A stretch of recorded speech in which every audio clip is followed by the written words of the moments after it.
ह्या जीवनात फक्त 3च प्रकारचे प्रसंग येतात.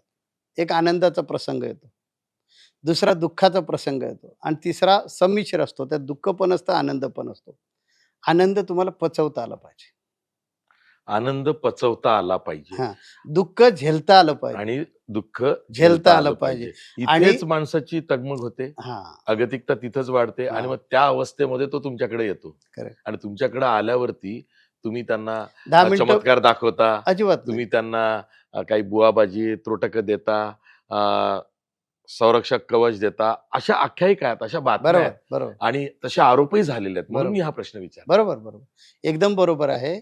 अशी अगतिकता झाली, की तो माणूस माझ्याकडे येतो. माझ्याकडे आल्यानंतर मी त्याला सांगतो, "दिवसातून 10 मिनिटं कधीही वेळ काढ, कधीही वेळ काढ आणि फक्त एकाग्र होण्याचा प्रयत्न कर." आणि माझं दुसरं पथ्य, स्वप्नात सुद्धा कुणाचं वाईट चिंतू नका. ही माझी 2 पथ्य आहेत. मला कधी पैसे लागत नाहीत. माझं म्हणणं आहे, की मग भिकाऱ्यामध्ये आणि साधूमध्ये फरक काय?